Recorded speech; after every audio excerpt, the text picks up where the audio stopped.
புரட்சித் தலைவர் எம்ஜிஆர் அவர்களை பற்றி கவிஞர் வைரமுத்து அவர்கள் கூறியதை தற்பொழுது காண்போம்.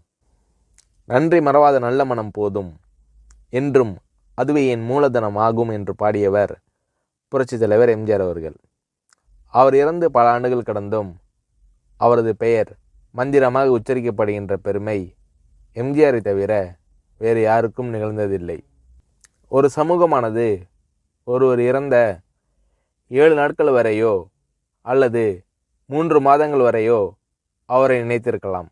அடுத்த ஆண்டு நினைவு தினத்தன்று நினைப்பது என்பது கூட அரிதுதான். ஆனால் ஒரு மனிதன் மறைந்து பல ஆண்டுகள் கடந்தும் அதே உணர்ச்சியோடும் எழுச்சியோடும் அவரது பெயர் திகழ்கிறது என்றால் இந்த சமூகம் கற்றுக்கொள்வதற்கு எம்ஜிஆரிடம் ஏதோ இருக்கிறது. ஒரு மனிதனின் பெயர் மீண்டும் மீண்டும் சொல்லப்பட்டால் அவர் சமூகத்தில் இன்னும் பயன்பாட்டில் இருக்கிறார் என்று அர்த்தம். பயன்படாத ஒன்றை சமூகம் தன் தோளில் சுமக்காது. பயன்படாத ஒன்றுக்கு மகுடம் சூட்டாது. பயன்பாடு இருப்பதால் தான் எம்ஜிஆர் அவர்களை இத்தனை பேர் கொண்டாடி கொண்டிருக்கிறார்கள்.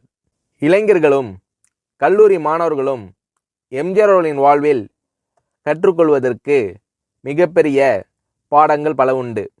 5 ஆண்டு திட்டங்கள் போட்டது போல் 10 ஆண்டு திட்டங்கள் போட்டவர் எம்ஜிஆர் அவர்கள்.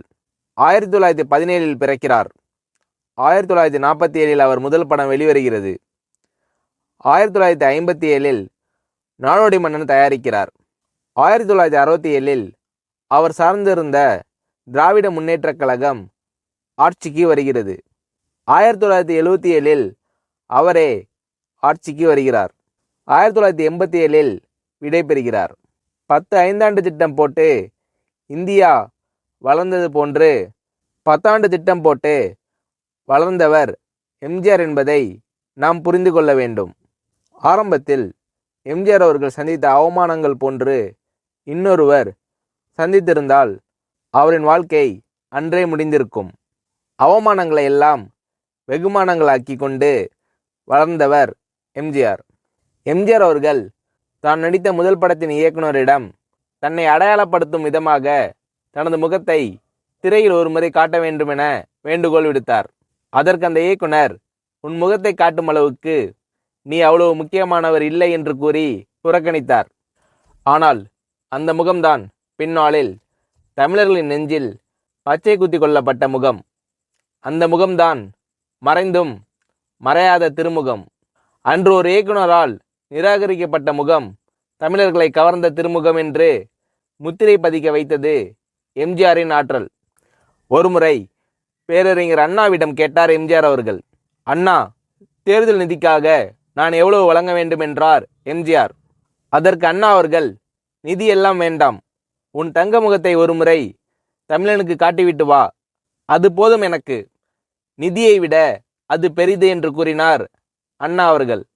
3ஆம் வகுப்பை தாண்டாத ஒரு மனிதன் தமிழ்நாட்டில் தமிழுக்கு பல்கலைக்கழகத்தை உருவாக்கினார்.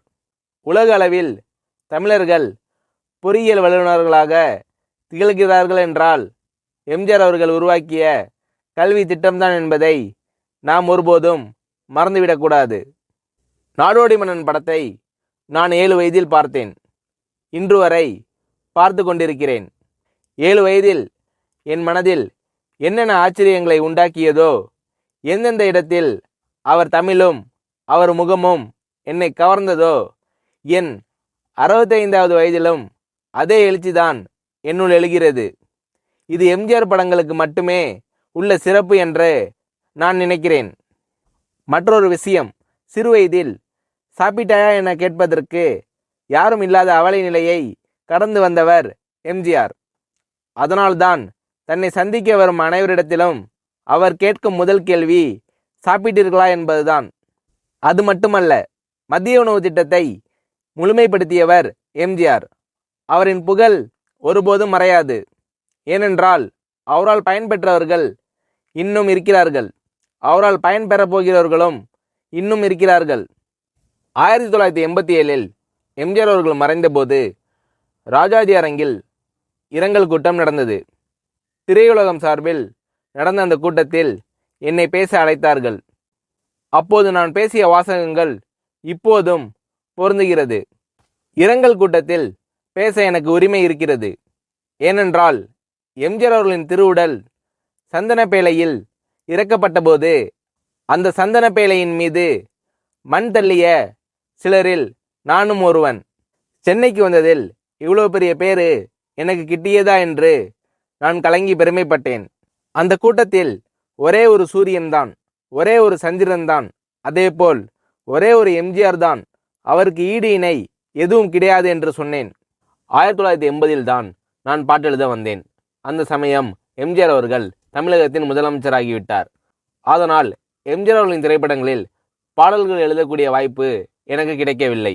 அவருக்காக நான் எழுதிய பாடல் அவருக்கான இரங்கல் பாடல்தான்.